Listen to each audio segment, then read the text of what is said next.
Jenna Sudds is the Minister for Families, Children and Social Development. She's with us live here in studio to talk more about today's announcement and respond to those concerns. Hi, Minister. Good to see you again. Thanks for making the time. Good to see you as well. Thanks for having me. Why should Canadians believe that the money announced today will do what your government says it will? And I'm asking that question because this is top-up money. Some top-up money announced first in the fall economic statement, now an additional $15 billion of top-up money. The original program, known as the Rental Construction Financing Initiative, the RCFI, launched in 2017, $25 billion in loans to build 71,000 units by 2027. As of this point, only 11,000 new units have actually been built. That's not a great record.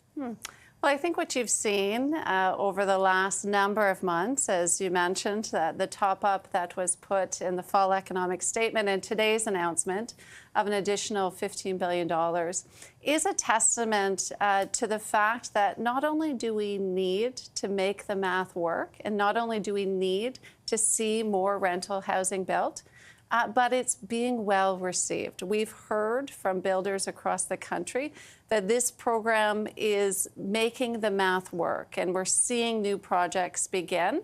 I know I've had the pleasure of visiting some of those across the country, and these are houses that are much needed.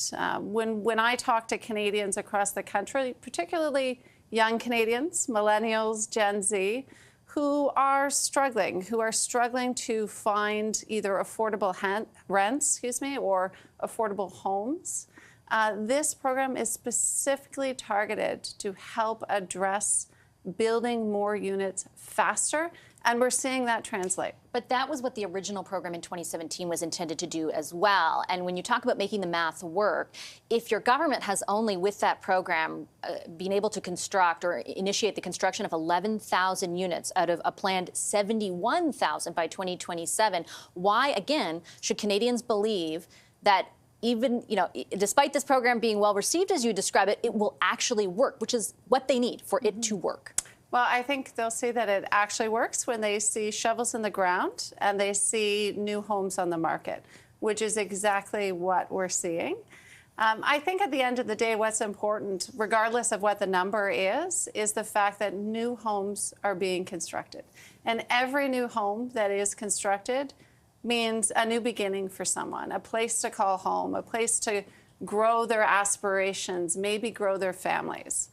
And, in a time when we know that there are Canadians struggling, I think this is really creating opportunities for people to thrive, to grow.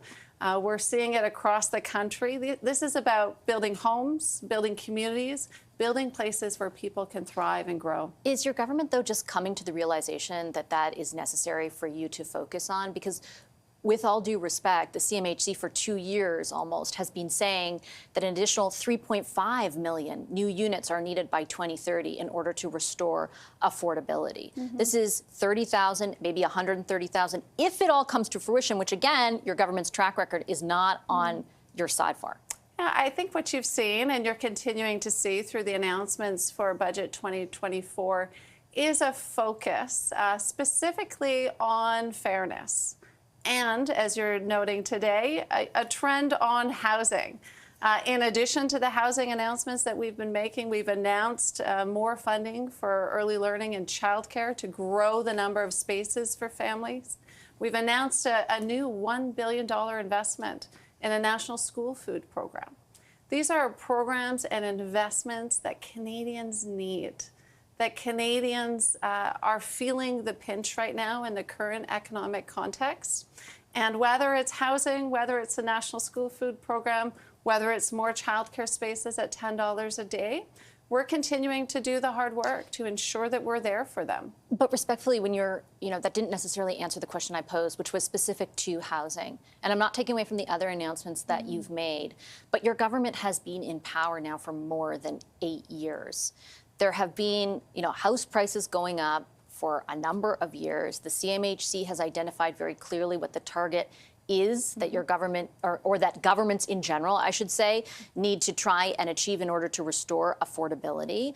When you talk about a focus now, are you just coming to the realization about how acute this problem is? And what does it say to Canadians if that's just hitting you now? Yeah, no, I would conversely say that since our government came into power in 2015, there's been a tremendous amount of work happening on the housing front.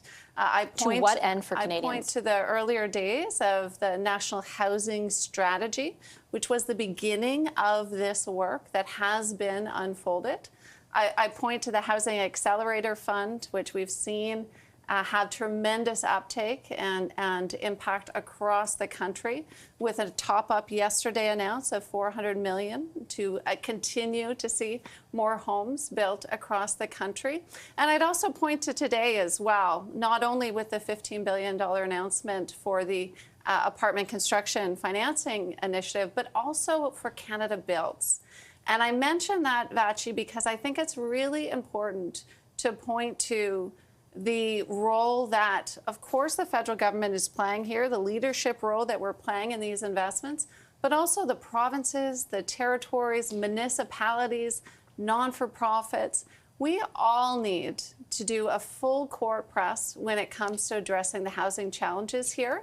And I think that's what you're seeing in the initiatives that we're bringing forward. I do want to ask about that, because the impression that the provinces seem to be on the receiving end of is that it's the federal government's way or the highway when it comes to these housing initiatives, including what you just laid out. When you point to something like the housing strategy announced in 2017, I think at the time the government was only hoping to initiate the construction of about 60,000 units. Again, well short of what is eventually needed in order to restore affordability. Why should provinces take their marching orders from you when, again, as of yet, your government does not have a lot of results to point to? Mm-hmm. Well, I think, a perfect example, Vassy, is BC Builds.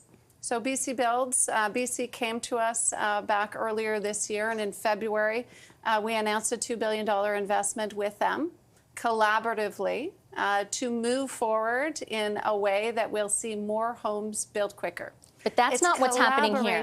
BC came to you first. You're building a federal model based on something that they've introduced, that they've asked you for. That's worked well. But you're also now requiring that the provinces adopt a Bill of Rights, for example, for renters, and a whole succession of things that you laid out in the past 2 days that provinces have to do in order to access the money that you're offering. Again, is your government really in a position to say our way or the highway when your way has yet to yield the kinds of results that you're now telling Canadians you promise it will? I think what's important for provinces and for everyone to give thought to is working together and ensuring that we are building homes for the Canadians who need them, who want them. And BC Builds is one example of just one way that we can do that. We work well with most of the provinces and territories in many circumstances, including with the agreements on early learning and childcare. There are specific examples that we can point to where we've been able to come together with provinces and territories to better serve Canadians. And I think this is just one more example. I think the reception from the announcements this week and today around Canada Builds has been positive. We have lots of eager provinces, territories, and others in the industry who are eager to get on board. My questions on behalf of Canadians are really geared towards whether or not there will be results for them. In addition, though, just before I let you go, I do want to ask you sort of about the greater fiscal picture, because there have been a number of announcements over the last week. There are a number more to come before the actual budget is tabled. So far, it's $23.5 billion in new spending. The finance minister has said her number one task in this budget is to ensure that the government does not get in the way of the bank's work in trying to tame inflation. How is $23.5 billion new dollars in spending, in addition to a $40 billion deficit, not inflationary? Yeah, I think that confident governments invest in their people. I don't know what that means. And this is a point in time where it is important that we make these critical investments, particularly in housing, as we're talking about today. If we have Canadians who are unable to obtain suitable housing, how do they, achieve their best in their lives here?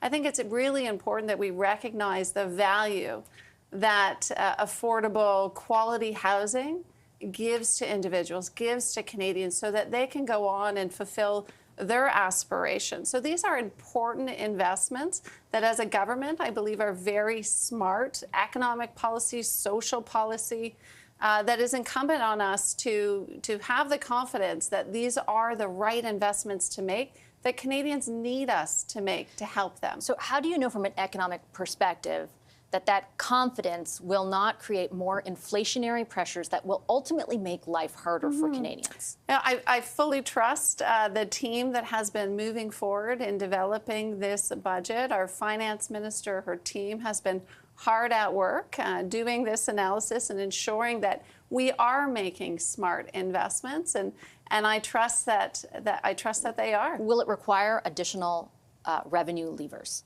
Will your government be introducing new taxes? There are no new taxes to be introduced. None. So you have ruled out any additional taxes, including a wealth tax, excess profit tax, nothing. I trust you'll see the budget as it rolls out on April 16th. Our finance minister is leading that charge.